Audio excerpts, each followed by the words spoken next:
Vota por la niñez. Muy bienvenidas y bienvenidos a Vota por la Niñez, este espacio donde las candidaturas presidenciales enfrentan los desafíos reales que viven las niñas y los niños en nuestro país. Nos acompaña Paloma del Villar, directora del Observatorio Niñez de Fundación Colunga, parte de una plataforma que reúne a más de 280 organizaciones y fundaciones que son expertas en infancia, en adolescencia y en educación. Paloma, bienvenida. Gracias. Vamos a estar con Paloma revisando ahí un montón de estadísticas y cosas que pueden ser muy interesantes para el debate. Y hoy vamos a recibir a nuestro candidato presidencial. Viene hoy el candidato presidencial independiente Marco Enrique Sominami. Muchas gracias, candidato, por estar con nosotros y bienvenido. Muchas gracias a las dos por la invitación. Ya, les voy a explicar sobre todo este candidato y a la gente que nos ve hasta ahora cuál es la dinámica de nuestro programa. Ustedes han visto algunos otros capítulos, pero lo vamos a recordar. Vamos a abordar 3 pilares fundamentales que son bienestar, educación y protección. Cada bloque va a comenzar con una cifra que nos duele, una cifra que nos interpela, que nos da cuenta de la urgencia en materia de niñez en Chile. En cada uno de esos bloques temáticos, el candidato, usted, va a tener que enfrentar 2 preguntas donde esperamos conocer las propuestas e implementar o ver también qué se va a implementar durante su gobierno. Así que vamos a partir con el primero de estos 3 pilares temáticos, que es bienestar, con esta cifra que nos obliga a reflexionar sobre la infancia. Va a aparecer aquí en nuestra pantalla. Lo están viendo, 3 de cada 10 cuidadores de niñas y niños no tiene un empleo seguro. ¿Qué consecuencias tiene esto, Paloma? Esto significa que más de 1 millón de niñas y niños viven en familias donde no hay estabilidad laboral, y eso tiene implicancias no solo para el bienestar económico, sino también para el clima al interior de la familia, ¿cierto? El estrés, la relación con la pobreza. Obviamente es evidente, entre las familias que viven en situación de pobreza, un 86% de los cuidadores con niños no tienen empleo seguro. Ya, y eso agudiza obviamente el problema. Esta es una de las tantas vulneraciones que afecta a nuestros niños. Por eso le queremos preguntar, candidato, si usted va a asumir la superación de la pobreza infantil como prioridad en su gobierno y qué política concreta va a tener para poder abordar esta materia. Gracias por la pregunta. Si no me equivoco, 2 cifras adicionales, una discusión sobre cómo se mide, pero la pobreza infantil entre niños no migrantes y migrantes de 10 a 17%, o sea, se duplican los migrantes. Si no me equivoco, tenemos 0.8% del PIB en inversión del Estado en infancia y la UNICEF recomienda 2.0. Ahí teníamos una duda respecto ¿De cómo se mide? Sí, no, y de cuánto es el presupuesto. Usted dice que es 0.8 del PIB y la UNICEF te recomienda 2 puntos del PIB. Ya, porque el presupuesto de DIPRES y UNICEF, estuvimos revisando, decía que el presupuesto era de 4,6. No sé si es... Del presupuesto, no del... del presupuesto, ya, estamos hablando del PIB. Es difícil, que no es fácil. Ya. Una cosa es el presupuesto, que da 100, y otra cosa es el PIB, que da 100. Ya. Entonces uno se confunde. Es 4.7 del presupuesto y 0.8 del PIB. Son mediciones distintas. A la luz de esas cifras, ¿cómo abordaría usted el tema de la pobreza, que es aguda en el caso del... El ángulo que ustedes tomaron, el tema del empleo. Primero, Chile, y eso que es importante los diagnósticos antes de las propuestas, es Chile tiene un problema estructural de empleo desde el año 1998. O sea, en Chile nunca más se creó pega de manera orgánica. Y la tarea de todos los presidentes ha sido el tema. Este gobierno tiene un aumento del desempleo, que además debe seguramente afectar mayoritariamente, justamente, a los hogares más pobres. ¿Qué propongo yo? Primero, un plan global de creación de empleo de 1.300.000 empleos. ¿Cómo? No lo voy a aburrir porque este es el tema de acá, que es un plan público-privado, puros temas muy áridos para este programa, para efectos de programa. Yo sí creo lo siguiente, que requerimos primero más Estado. Cuando uno crea 1.300.000 empleos, evidentemente va a impactar a los hogares más pobres, porque proponemos obras públicas, nuevas tecnologías, etc. Pero yo iría al diagnóstico primero. El modelo económico chileno, Carla, se agotó y esto solamente va a empeorar. La única manera de abordar esto, a mi juicio, es con un Estado más grande, que es exactamente lo contrario de lo que ustedes han escuchado en el debate público. Yo soy el único candidato que dice más Estado. En materia de infancia, más Estado. Para esos cuidadores que no tienen pega, nosotros proponemos una política focalizada de empleo de corto plazo, que es la única manera de crearlo. ¿Cuáles son? Energía renovable, cuidados de adultos mayores y niños. ¿Por qué? Una de las maneras de crear empleo de corto plazo es esa. La de largo plazo será cambio de modelo de desarrollo y todo, pero de corto plazo. Candidato. Y ese subsidio público del 20% al empleador 20% de subsidio. Si usted está buscando pega, yo soy empresa, el Estado me va a dar 20% por contratarla a usted. ¿Y eso si tengo hijos? Si tengo Tendría un hijos, foco soy especial. cuidador, y si soy adulto mayor. Son senior, son dos. Senior también, porque no es el tema de este programa. Ayer estuve en otro canal, tema vejez o adultos mayores. Candidato, el empleo no siempre protege a la pobreza infantil. Y sabemos que en Chile una familia que, por ejemplo, gana el sueldo mínimo con 2 hijos, igualmente va a estar en situación de pobreza.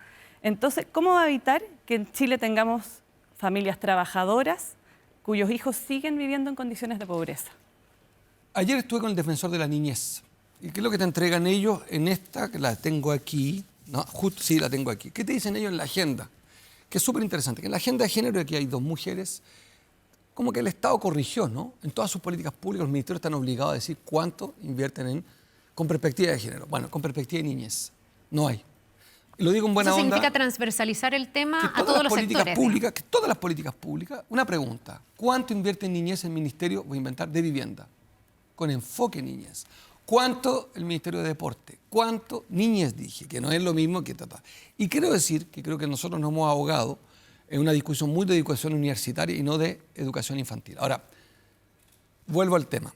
A mí me parece que hay un tema de fondo, que es la capacidad del Estado de cuidar a sus niños. Hay temas, después creo que el capítulo después viene protección, ¿no? Sí. Que es el tema hogar, etcétera, con medidas concretas. Yo sostengo que en materia de pobreza infantil la única manera es garantizar derechos, y eso requiere más Estado, que es exactamente lo contrario. ¿Y eso significa más transferencias directas desde el Estado, además de esta lógica de focalizar subsidios al empleo en el caso de las personas que tengan niños o adultos mayores, pero además otras transferencias a las familias con niños que estén en situación de pobreza? Sí a la transferencia directa, sí a la creación de empleo decente, formal, con lo focalizado, pero también decirte que yo también creo en los derechos, que es una discusión bien de fondo.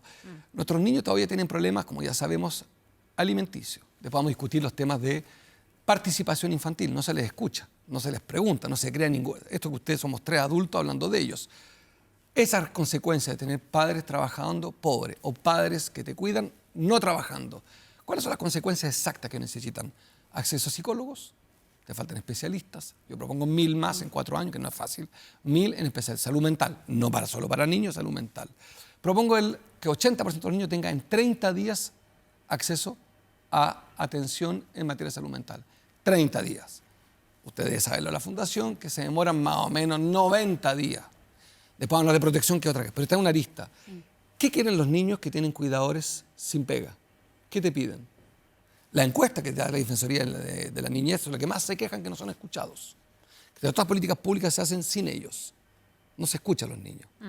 De hecho, la única encuesta reciente, que no fue barata, la hizo la Defensoría, creo que a 7.000 niños. Hemos avanzado con consejos consultivos en los municipios. La política de niñez que va a regir hasta el 32 tuvo una amplia consulta de niñas y niños, pero efectivamente la participación es algo que hay que seguir promoviendo porque no estamos acostumbrados los adultos a Sí, aquí en un ratito sí vamos a escuchar a los niños. Va a tener usted una conferencia de Pero hay prensa con algo, nuestros niños. Lo digo como pecador, no como predicador. Hay algo adultocéntrico. Sí, totalmente. Bueno, Es lo que queremos romper justamente con eso, con que los niños también sean protagonistas, no solo adultos en este programa. Pero en un ratito más viene eso, candidato. Ahora lo quiero llevar porque la pobreza no es el único tema que está a lo mejor siendo urgente para nuestra infancia, así que elija ahí una tarjeta, préstemela a mí para yo poder leerla y la vamos a llevar a pantalla también. Dice así: hoy 2 de cada 5 niñas y niños crecen en hogares monoparentales nucleares. De estos, un 92% encabezados por madres que están solas. ¿Qué medidas impulsará usted en su gobierno para que los cuidadores tengan más apoyos y menos tensiones económicas y emocionales durante la crianza? Ahí la estamos llevando a pantalla la pregunta también. Del 1.300.000 empleo en 4 años, 300.000 son empleo de femenino, son subsidio al empleo femenino, que son en general, mayoritariamente, las personas encargadas del cuidado, tanto de niños como de adultos mayores.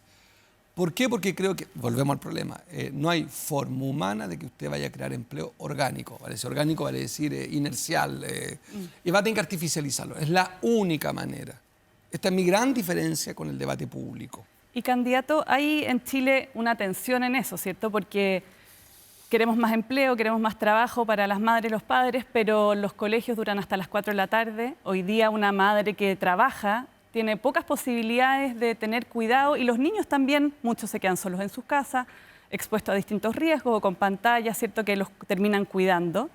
Programas como el 4 a 7, que funciona, que tiene buena evaluación, tiene un 1% de cobertura. Entonces, en concreto, ¿qué estrategia va a tener usted para que esa tensión entre trabajo y cuidado no sea tan fuerte y no termine afectando el bienestar de los niños? Yo fui educado en otro país por el exilio, que es Francia. Mi madre era soltera, trabajaba igual que usted, Carla. Es periodista y era directora, en cambio de usted es periodista, mi madre era directora. O sea, me cuidaban ahí. Y fíjese que a mí lo que me salvó, no sé si me salvó, pero lo que me hizo la persona que soy, no sé si es bueno o malo, pero bastante autónomo, bastante pleno, con cicatrices cicatrizadas, fue el Estado. Yo participé de una red y este es mi sueño para Chile. Yo participé de una red. Mire, yo me pasaba todos los miércoles de la tarde, que en Francia se va al colegio los miércoles hasta el mediodía y los sábados al mediodía. Es distinto. Yo me pasaba a la municipalidad. Todo mi verano, todo el mes de enero, el equivalente mes de enero, me pasé un mes en campamentos municipales que era como ir a Buin. Si usted está en Santiago, yo iba a Buin un mes completo. Y la lógica era una lógica de igualdad y de una oferta, una red social gigantesca. ¿Y eso cómo sería aplicado a Chile? Porque igual la distancia con Francia, el nivel de desarrollo hoy día es harta. Exactamente. Digamos. Ahora, es parte, yo creo, de la explicación de por qué son más productivos los franceses que nosotros. Es que tienen mejor infancia. Porque si no hay autoestima, si no hay aplomo en los primeros 5 años, si no hay comprensión lectora, si no hay comprensión para expresarse, si no saben hablar temprano, ahora hay una filosofía completamente distinta a la nuestra. Y esta es una pelea que yo tengo muy de fondo con mi clase política. Se habla mucho de la libertad, ¿no es cierto? Yo hago lo que quiero, el hijo es mío. Yo creo lo contrario. Que el Estado tiene... Usted tiene un hijo, el Estado se los va a vacunar. Entonces, yo estoy contra vacuna. Y vamos a vincular prestaciones sociales a deberes de los padres. Y eso, aunque los padres se quisieran oponer. Es claro, porque tú no tienes un hijo, tu hijo tiene que estar vacunado. No, por el bien colectivo. Por el bien colectivo. Lo aprendimos en la pandemia. Un papá decía, yo no creo en las vacunas. Bueno, tu hijo hace que... Estoy inventando, pero nos pasó a todos. Entonces, yo lo que digo es que el Estado protector, es mi gran diferencia. Chile tiene básicamente un Estado, digámoslo, reactivo. Hay un problema, reacciona. Yo creo, fíjate la diferencia. Yo creo, en materia de infancia, el Estado más grande que te puedes imaginar, pero el más grande. Después, un tema que no es para ahora, es con reforma tributaria. Somos la única candidatura que propone una reforma tributaria de 4 puntos del PIB, para que haya plata. Y lo vamos a hacer con el privado, que es otra discusión completamente distinta, porque no es el tema de acá, que es con cómo se financia. Pero yo creo el Estado, la red social más grande que puedes imaginar. Por ejemplo, vuelvo a que sean ellos visitados por profesionales de la salud mental. Que los colegios tengan además lo que tienen los colegios privados en Chile, los liceos públicos, no lo tienen. En materia conductual, en materia de terapia, todo eso no está. O sea, se supone, la ley establece, y todos lo sabemos, incluso con la discapacidad, una cantidad enorme de ventanas que están vacías, de dineros y de seres humanos. Para que todo esto funcione en cuanto a los colegios, los niños tienen que ir al colegio. Quiero que pasemos al bloque 2, que tiene que ver con la educación y donde vamos a poder profundizar probablemente en esto, con otra cifra que nos va a interpelar, que es otra de las urgencias que tenemos y que lo invito a que revisemos ahí en pantalla, porque de los niños que están fuera de la educación inicial, entre los 4 y los 6 años, 1 de cada 6 no asiste por falta de cupos, por una dificultad de acceso o por falta de movilización. A ver, Paloma, si podemos profundizar, porque esto evidentemente deja fuera muchas veces del sistema escolar a nuestros niños. Sí, y bueno, sabemos, ¿cierto?, que la educación inicial de calidad es clave para el desarrollo cognitivo, socioemocional, ¿cierto?, y social de las niñas y los niños. Y es una de las herramientas más poderosas que existen para igualar la cancha desde el principio. Y aunque Chile ha ido avanzando en cobertura, todavía tenemos algunas brechas. La cifra de ahí muestra en el fondo los casos que quieren ir al jardín y no lo logran por falta de cupo. No es la norma en el sistema, pero sí sucede en lugares urbanos con alta población como Santiago, Antofagasta y las capitales regionales. Y es un problema que persiste, de familias que quieren llevar a sus niños al jardín y no hay cupo, a pesar de que tenemos una baja cobertura, ¿cierto?, y muchos padres que no quieren llevar a sus niños todavía. Ya, esto tiene una implicancia importante en el desarrollo de los niños y hablemos harto respecto de esto en la primera infancia, de 0 a 5 años. ¿Cómo haría usted en su gobierno para fortalecer en este tema esa primera infancia, para que no se nos queden fuera en el fondo del sistema escolar? Un tema de acceso, un tema de calidad. Son 2 propuestas, 300.000 nuevos cupos, más una red de tutores que no tenemos numerada, porque hay que hacer atención personalizada, que es la calidad del niño. Y todos los que hemos tenido los privilegios de nuestros hijos en salas cunas, lo que más nos importó es la atención personalizada. Es que ella o él le hablaba a tu hijo. Y no el problema hoy día de la entre comillas, descolapso de lo que de estas personas encargadas de nuestros niños en las salas cunas. Yo lo que digo es que hay que hacer una red de tutores adicional y aumentar en 300.000 cupos. Todavía Chile está muy por sobre en materia de cobertura educacional inicial, estamos 10% abajo del orden de la OCDE, que es 95%. Chile está en 85%, estamos todavía retrasados. Y volvemos, y aquí es mi fenicio, pero volvemos al tamaño del Estado. En infancia, déjame politizar un minuto esto. Se instaló la idea de que tenemos un Estado corrupto, ineficiente y que hay que achicarlo, ¿no es cierto? ¿Has escuchado que hay que echar a pirutado?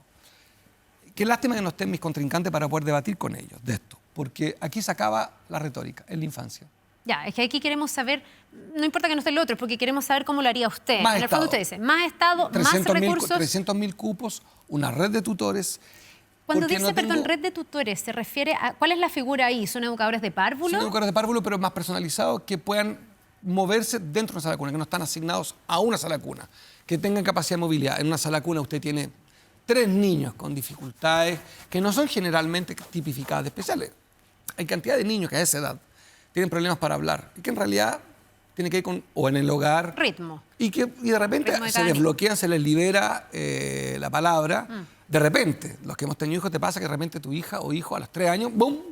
Y tú estás angustiado, vas donde unos expertos y dicen, mira, efectivamente, solo dice papá y mamá. Y es así con el dedo cuando quiere algo. Y de repente, algo pasó en el proceso del afecto, de la autoestima. Algo que de repente dice, hola Carla, ¿me puedes pasar, estoy inventando, la taza de leche? Y eso ocurrió. Y tú dices, ¿qué pasó? Bueno, eso solamente tiene que ir con expertos. Y los padres somos muy malos en eso. Yo soy muy pro Estado en educación. Yo creo que los padres tenemos todo el derecho a neurotizarnos, ¿vale? Es decir, mi madre, que me mandaba todos los días a los campamentos, me inscribió en todos los campamentos municipales posibles. Me decía, tengo derecho a descansar. Yo le decía, tenéis toda razón. Me llevo los 2 solos, me dijo, tenéis que irte un mes. Dice, me voy un mes feliz, pues yo entendía, y ella me dijo, las madres también tenemos derecho, con mucha fuerza. Cuando madres trabajadoras, madres solteras, trabajadoras, me decían, necesito que mi hijo me ayude. Y el Estado se hizo cargo de mí. Y fue muy importante. En Chile, ustedes tienen la cifra, 90% de las madres no tiene.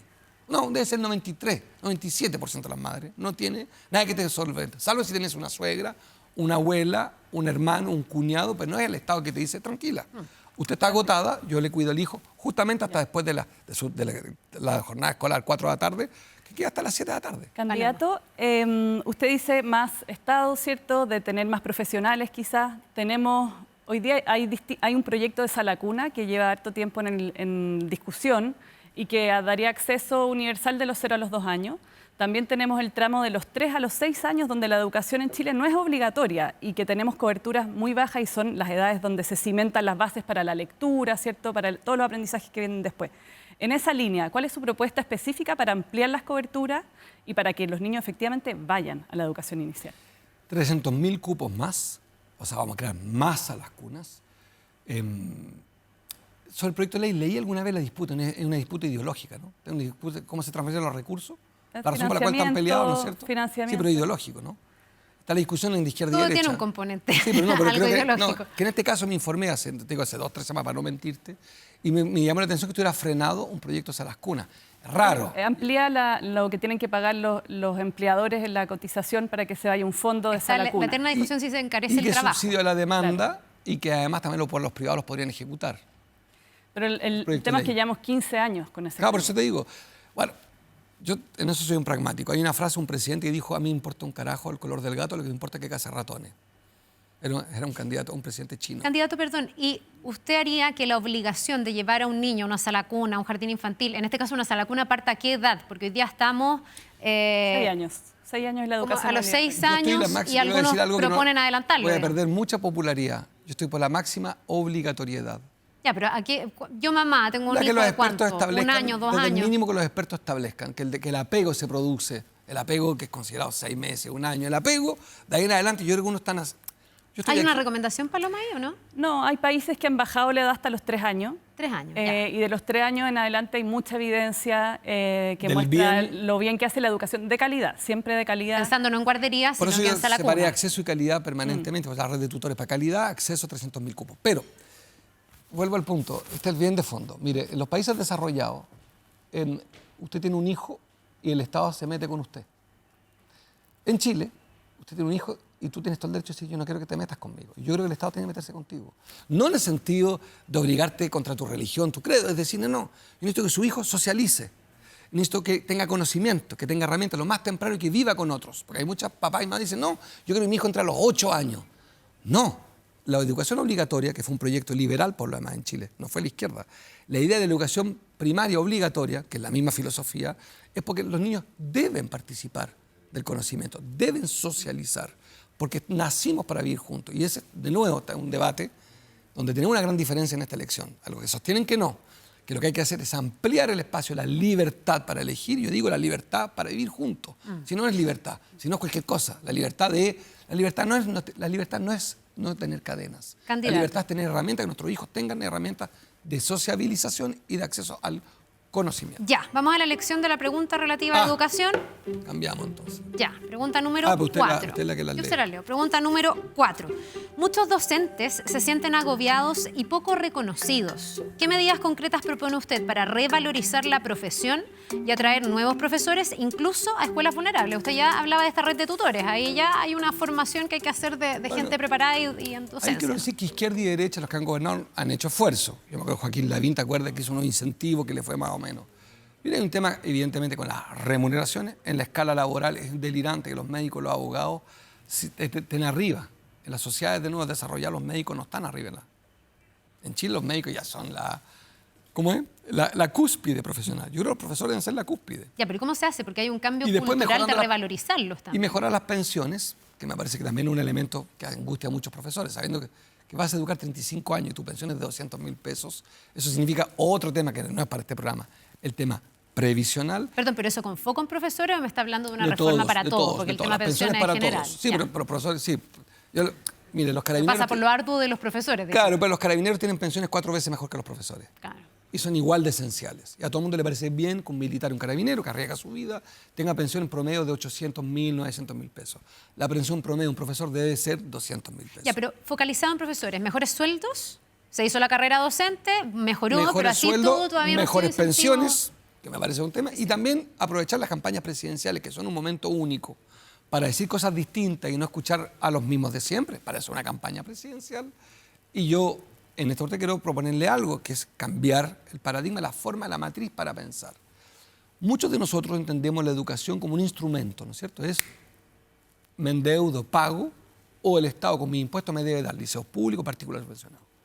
Muchos apoderados, y yo soy muy crítico de eso, asumen que la escuela es un lugar donde yo obtengo algo, ¿no es cierto? No donde construyo sociedad. Y los profesores son vistos como empleados, o empleados públicos, o empleados privados. Y yo lo que sí sé es que el proceso de aprendizaje es un proceso de autoestima. Y lo más importante en la sala de clase, mucho más importante que el currículum, yo tengo una diferencia con la defensora Lara Núñez respecto a lo que proponen en materia curricular, que podemos hablar de eso. Yo creo que lo más importante es devolver la autoestima a los alumnos para que puedan levantar la mano, preguntar, y a los profesores. Lo primero es hacerle en esta campaña presidencial, y aquí tenemos también diferencias muy de fondo en visiones de sociedad, lo más importante de una sociedad, lo más son los profesores. Y eso tiene que ver con la remuneración, que tiene que superar, pero por lejos, es el 1.000.000 de pesos. Y estamos muy por debajo, porque lo obtienen por la vía. Ustedes saben de asumir un conjunto de variables burocráticas que les permiten obtener 800.000. Yo creo que cualquier profesor debe ganar 1,5 millones, muy Como por piso, dice sobre. usted. Claro, porque, Ya. ¿por qué? Porque los profesores, usted tiene hijos, Carla. Sí. Yo también. 3. 3. ¿Y usted de qué edad tienen? Discúlpeme. 12, 4 y 8. Listo, perfecto. Permítame, lo hago conmigo para no usarla a usted. Cuando uno trabaja, en la mañana hace más o menos esto. Yo hacía esto físicamente. Era, pues a mis 2 hijas hacía esto. Y salía corriendo a las 8 de la mañana diciendo, wow, tengo paz para trabajar. Pero yo tenía un colegio en que sabía de privilegio, en que autoestima mediante. Y yo podía trabajar con mucha paz, Claro, porque había hecho este gesto que darle un beso en la frente y decirle, que te vaya muy bien, pues yo ahora tengo que ir a producir. Candidato, Yo lo que pido es que cambiemos el paradigma respecto a nuestros profesores. No son empleados públicos, son héroes de la patria. Es una gran diferencia que tiene que expresarse en la remuneración, en la discusión sobre la evaluación, en la cantidad de alumnos por sala de clases, etcétera, etcétera. Ya vamos a estar profundizando, a ver si nos queda tiempo para acotar más en este tema, pero vamos a ir a una pausa cortita. Volvemos de inmediato con Vota por la Niñez por 24 horas y NTV. Vota por la niñez.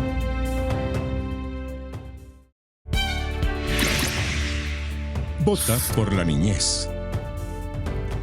Bien, ya estamos de regreso. Vamos a nuestro último bloque, enfocados ahora en el tema de la protección de la infancia y todo el sistema que se encarga de resguardar a niñas, niños y adolescentes que han sido gravemente vulnerados en sus derechos. Vamos a ir a conocer otra cifra que nos interpela, cifras que nos duelen. Lo ponemos ahí en pantalla y lo invitamos, candidato, a que, mire, nos escuche con esto. La demanda por cuidado residencial crece, pero la oferta cayó un 31% entre el 2020 y el 2023, generando un déficit y además sobrecupos en las residencias que están teniendo efectos concretos en el día a día, en lo cotidiano para estos niños, Paloma. Sí, y ahí importante precisar que estamos hablando del cuidado residencial, que son medidas que otorgan los tribunales cuando hay graves vulneraciones a los derechos de los niños que hacen que no puedan vivir en su familia de origen. En los últimos años ha aumentado en 12% la cantidad de niños que necesitan, o sea, a los cuales les han entregado estas medidas, y como decía la cifra, ¿cierto?, ha bajado la cantidad de residencias, lo que ha generado obviamente sobrepoblación y muchas dificultades para otorgarle a esos niños los cuidados que necesitan en un contexto, ¿cierto?, de alto trauma, sufrimiento y historias bien complejas que hay que tratar de reparar también. Ya, mire, usted decía, candidato, al principio que este programa no lo hacemos solo entre adultos, entonces vamos a ir a una pregunta de nuestros niños que participan de la comunidad de NTV que tiene que ver justamente con esta problemática. Esto le quiere preguntar Agustín desde San Fernando. Hola, me llamo Agustín Pavés, tengo 11 años y vivo en San Fernando. Y mi pregunta para los candidatos es, candidato, ¿usted sabe que en las residencias hay tantos niños que no caben en las casas? ¿Qué haría usted para solucionar este problema? Ahí está. ¿Qué le contestamos a Agustín? A Agustín, primero nosotros vamos a crear 60 hogares nuevos con un máximo de 12 niños por hogar, que más o menos entiendo la recomendación internacional. Perdón, ¿eso sería como profundizar la política actual del Servicio Son Mejor 60 Niñez, que hogares cambió la lógica del antiguo Senado? Con menos niños por hogar. Menos y niños, segundo, claro. 2.500 cupos. Esto está medido porque yo lo que quiero es ajustarme a mi plan económico también. No quiero que...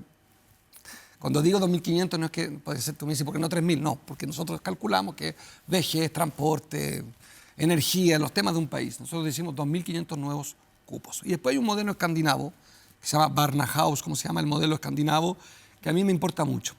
Y es que en los países más desarrollados, ¿qué es lo que han descubierto? Que cuando un niño está en dificultad, ocurre muchas veces que el aparato judicial, el aparato protector se puede demorar 90 días, 2 años, en tomar, por ejemplo, medidas cautelares, en entrevistarlo, en entender exactamente, calibrar de qué se trata. Ellos lo que han hecho es mezclar en un solo edificio el problema hospitalario, el problema residencial, el problema policial y el problema fiscal en términos penales, no de plata. Y vale decir hacer que los tiempos de atención de un niño sean inmediatos. Vale decir que una medida cautelar se demore máximo 2 días. En Chile hay casos que se han demorado 2 años en implementarse, en dictarse la medida cautelar. Ese modelo se llama Barnahus. Sí. Bien digo. A mí me parece un gran modelo, que es crear centros polifuncionales, donde los gruesos, esas 4 dimensiones, penal, salud,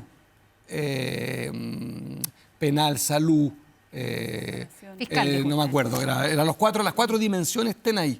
O sea que... de residencia. Una residencia, pero con las residencias, que la profundización del modelo básicamente son hogares en que residen, en que no hay diagnóstico psicológico, no hay un fiscal de la República. Pero esto no significa refundar el comisaría, sistema. Perdón, incluso comisaría, creo que Barnahus tiene comisaría dentro del edificio. Claro, Barnahus funciona cuando se hace la denuncia y acelera todo el proceso judicial, y es un modelo que ha tenido mucho impacto en que todo sea más rápido y con un enfoque más centrado en los niños.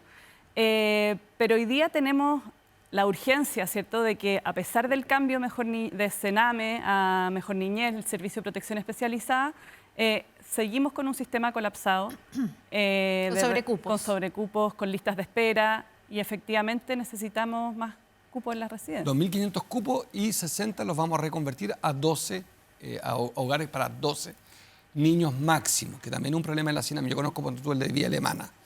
No quiero hablar más de los hogares porque hay niños, uno los revictimiza y si lo está alguien ex residente de hogar de Vía Alemana, pero lo que vi es una cárcel. No vi un candidato, hogar. Ya, pero queda claro que el compromiso es aumentar los cupos, además de ver cómo implementar un sistema más integral para la protección de los niños. Con la comisaría, con todo el mundo adentro, con los fiscales constituidos en 24 horas para tomar las medidas cautelares. Tal vez el escenario más ideal sería que los niños nunca tengan que llegar a una residencia, nunca tengan que ser cuidados por el Estado y nunca se les hayan vulnerado sus derechos antes. Desde ese punto de vista, ¿qué propone usted para llegar antes, para llegar a las casas de los niños? Niños que muchas veces enfrentan, por ejemplo, violencia desde sus propios cuidadores. Bueno, reducir la pobreza, reducir la desigualdad. No hay otro camino. Por eso los países más felices son países más iguales. Ya, igual ese camino es el largo, pero, Sí, en lo también- más inmediato... Pero hay cosas de corto plazo. Por eso ¿Cómo qué? la reforma tributaria. Es que si usted no recauda más... Ahora, hay un problema de corrupción y de eficiencia, evidentemente. Alguien me va a decir, bueno, Marco propone más Estado porque se siguen robando la plata. No, más Estado no significa más funcionarios públicos. Ahora, lo que no tengo ninguna duda es que en materia de infancia, dije al inicio, lo vuelvo a repetir, todo el Estado que se necesite. Fíjate, al revés de lo que digo en otras áreas, un Estado eficiente. Aquí digo, no, en infancia lo digo al revés, se lo titulo. Todo el Estado que se requiera, pero todo el Estado, todo el tamaño. Y aceptaré la ineficiencia también, te quiero decir, porque para que haya más Estado es un ogro filantrópico. O sea, si tú aumentas la cantidad de cupos, va a haber ineficiencia. No me importa, porque usted también tiene hijos, no lo sé, pero tenemos un problema. Más aún quiero decirle algo que es más grave, no más grave, también es inquietante. Estamos con un problema demográfico. Los chilenos ya no estamos teniendo hijos. bajas En los tasas años de 90 natalidad. teníamos muchos hijos. Usted sabe que en los años 90 se aceleró la tasa demográfica y crecíamos a 7 puntos. Como usted ve, en el corto plazo un crecimiento económico alto hace que se reduce la pobreza, se puede reducir la desigualdad, no necesariamente, y evidentemente los chilenos tendrán más hijos. Hoy estamos en el peor de los mundos.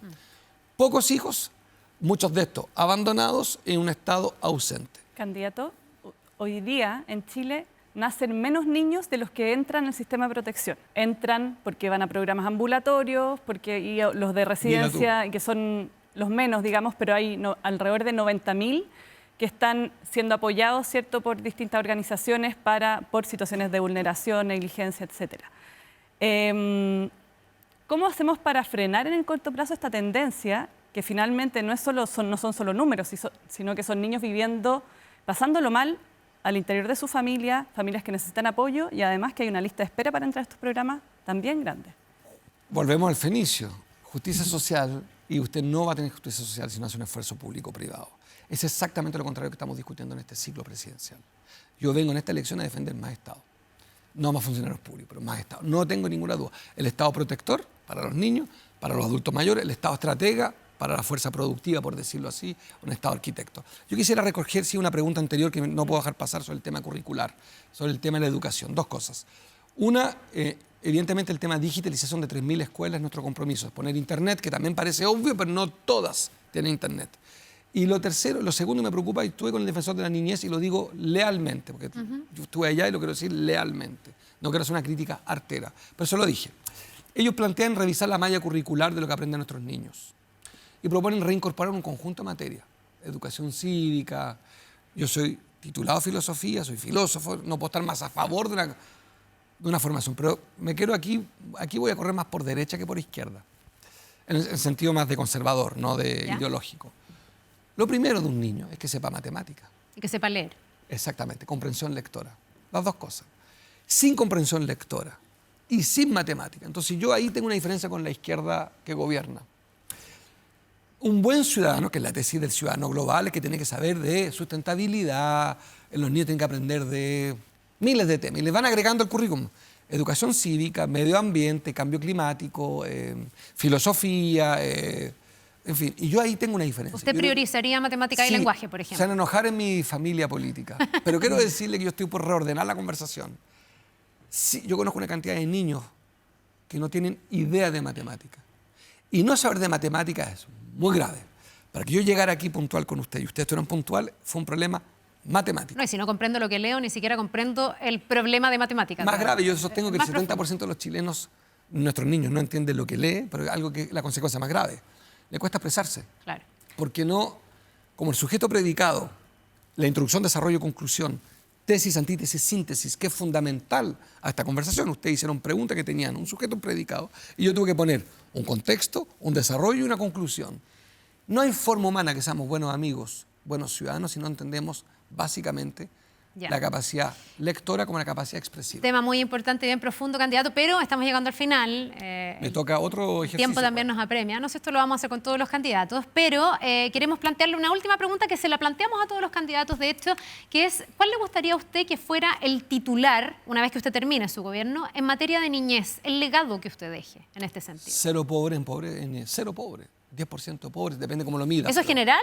Porque se lo preguntamos enfocado en los niños, en la niñez. Niños. No es que hay 10% de niños pobres y Ya. 17,7% de O sea, niños la erradicación de la pobres pobreza migrantes. infantil.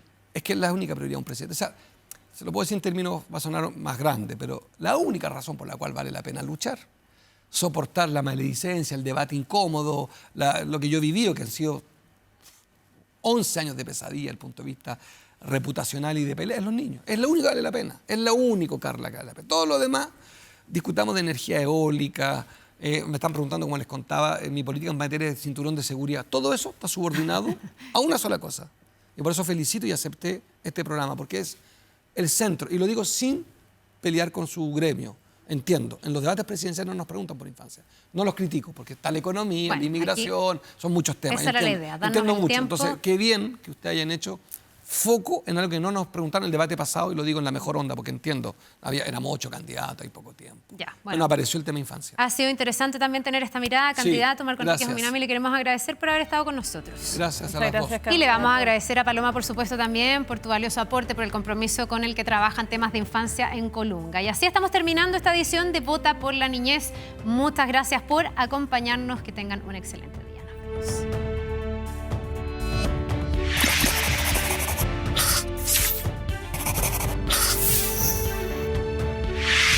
Vota por la niñez.